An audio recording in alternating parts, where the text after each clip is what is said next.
नमस्कार दोस्तों, स्वागत है आपका हमारी चैनल संडे हॉरर पर। आज मैं आपको सुनाने वाला हूँ एक और नई और डरावनी कहानी जो आपको रोमांचित कर देगी।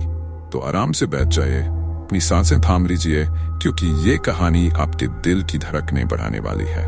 आप इस कहानी को अंत तक जरूर सुनिए, क्योंकि हर मोड़ पर कुछ नया और खौफनाक इंतजार कर रहा है। तो चलिए शुरू करते हैं हमारी आज की भयानक कहानी। तो चलिए सुनते हैं ये कहानी ट्रक ड्राइवर के पॉइंट ऑफ व्यू से। मैं रघुवीर सिन्हा पिछले 20 साल से ट्रक चला रहा हूँ। मेरी जिंदगी सड़कों पर ही कटी है। मेरे लिए ट्रक ही मेरा घर है और सड़कों की खामोशी ही मेरी संगिनी। हर रात जब मैं हाईवे पर अकेले चलता हूँ तो सिर्फ ट्रक का इंजन और मेरे मन के विचार ही साथ होते हैं। लेकिन उस रात कुछ ऐसा हुआ जिसने मेरी जिंदगी हमेशा के लिए बदल दी। अक्टूबर का महीना था, ठंडी हवाएं चल रही थी।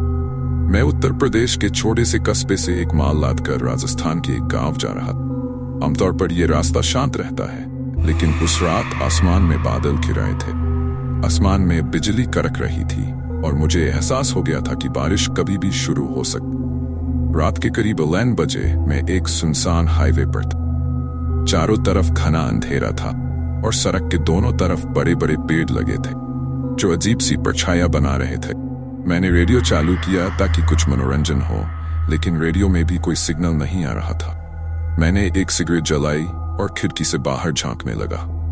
कुछ देर बाद मुझे सड़क के किनारे एक औरत खड़ी दिखाई दी। पहले तो मैंने सोचा कि शायद कोई गांव की औरत होगी जो रास्ता भटक गई होगी, लेकिन जैसे जैसे मैं उसके करीब आया मुझे अजीब सा एहसास होने लगा। वो औरत सफेद साड़ी में लिपटी हुई थी और उसके बाल बिखरे हुए थे।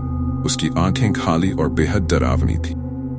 मेरे ट्रक की हेडलाइट्स जब उस पर पड़ी तो उसने मेरी तरफ देखा, लेकिन उसके चेहरे पर कोई भाव नहीं थे। मैंने अपनी आंखें झपकाई, शायद ये मेरा वहम हो, लेकिन वो अब भी वहीं खड़ी थी। मैंने सोचा शायद उसे मदद की जरूरत हो।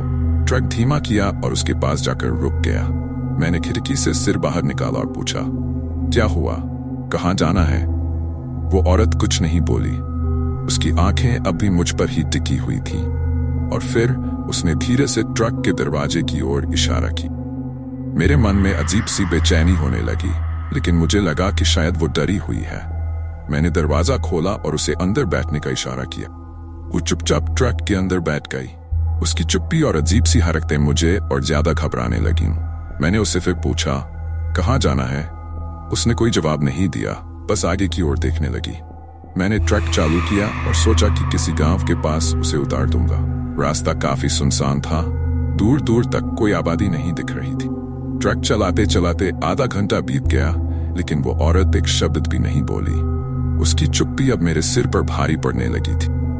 रात का सन्नाटा और उसकी मौजूदगी ने मेरे दिल की धड़कनें तेज कर दी थी। अचानक मुझे ट्रक के पीछे से किसी के चलने की आवाज सुनाई दी। मैंने शीशे में देखा, लेकिन कुछ नहीं था। मैंने सोचा कि शायद थकान की वजह से मेरा दिमाग खेल खेल रहा है, लेकिन फिर से वही आवाज आई, जैसे कोई ट्रक के पिछले हिस्से में चल रहा हो। मैंने साइड मिरर में ध्यान से देखा, लेकिन वहां कुछ नहीं था। मेरे रोंगटे खड़े हो गए। मैंने उस औरत की तरफ देखा, वो अब भी उसी तरह बैठी थी। उसकी आंखें अब भी खाली थीं। मेरे अंदर का डर अब बढ़ने लगा था। मैंने रेडियो फिर से चालू किया, लेकिन उसमें सिर्फ शोर ही आ रहा था। तभी अचानक ट्रक के अंदर से अजीब सी आवाज आने लगी, जैसे कोई ट्रक के अंदर खुरच रहा हो। मैंने तुरंत ब्रेक लगाए और ट्रक रोक दिया। अब मेरी हिम्मत जवाब देने लगी थी। मैंने औरत की तरफ देखा, लेकिन वो गायब थी। मेरी आंखों के सामने वो ट्रक में से जैसे हवा में घुल गई हो। मेरे गले से चीख निकलने वाली थी, लेकिन मैं पूरी तरह जड़ हो गया था। मैं ट्रक से नीचे उतरा और चारों तरफ देखा। वो औरत कहीं नहीं थी। चारों तरफ घना अंधेरा था, सिर्फ सन्नाटा और ठंडी हवा का शोर। मेरे कदम कांप रहे थे, लेकिन मैं ट्रक के पीछे की तरफ जाने लगा। ट्रक के पिछले हिस्से में पहुंचा तो वहां कुछ अजीब सा दिखा। ट्रक के दरवाजे पर किसी के लंबे नाखूनों से खरोंच के निशान थे, जैसे कोई अंदर से बाहर आने की कोशिश कर रहा हो। मेरा दिमाग सुन्न हो गया था। मैं भागकर ट्रक के सामने आया और सीट पर बैठ गया। मैंने इंजन चालू किया और तेजी से ट्रक चलाने लगा। मेरी धड़कनें इतनी तेज थी कि मुझे लगा कि मेरे सीने से बाहर आ जाएंगी। मुझे कुछ समझ नहीं आ रहा था कि ये सब क्या हो रहा है। कुछ किलोमीटर चलने के बाद अचानक ट्रक खुद ब खुद रुक गया। मैंने बार बार इंजन स्टार्ट करने की कोशिश की, लेकिन वो चालू नहीं हो रहा था। बाहर बारिश शुरू हो चुकी थी और तेज हवाओं के साथ बिजली भी चमक रही थी। तभी मुझे ट्रक के सामने एक आकृति दिखाई दी। वो वही औरत थी। उसकी सफेद साड़ी अब भी ढीली हो रही थी और वो मेरी तरफ देख रही थी।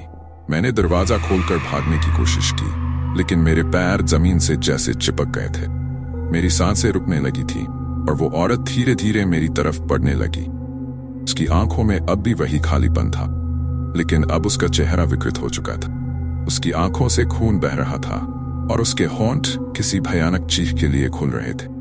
मेरी हिम्मत टूटने लगी थी। तभी बिजली की एक तेज चमक आई और सब कुछ रोशन हो गया। अगले ही पल वो औरत मेरे ट्रक के पास खड़ी थी। उसकी आवाज एकदम ठंडी थी, तुम मुझे यहाँ नहीं छोड़ सकते। उसकी बात सुनते ही मेरे दिमाग में किसी ने आग लगा दी हो। मैं जोर से चिल्लाया और गाड़ी स्टार्ट करने की आखिरी कोशिश की। इंजन अचानक चालू हो गया और मैं पूरी ताकत से ट्रक दौड़ा दिया। मैंने बिना पीछे देखे ट्रक को तेजी से चलाया, मानो कोई जानवर मेरी जान के पीछे पड़ा हो। कई किलोमीटर बाद जब गांव के पास पहुंचा, ट्रक को रोक दिया। मैंने सीट से उतरकर जमीन पर गिर पड़ा। मेरा पूरा शरीर पसीने में भीगा हुआ था और दिल बेहाशा धड़क रहा था। मैंने इधर उधर देखा और वो औरत कहीं नहीं थी। उस रात के बाद मैं फिर कभी उस रास्ते पर नहीं गया। आज भी जब रात में अकेले ट्रक चलाता हूं तो सफेद साड़ी वाली औरत की याद मुझे सिहरन से भर देती। पता नहीं वो कौन थी, लेकिन जो भी था वो इंसान नहीं था।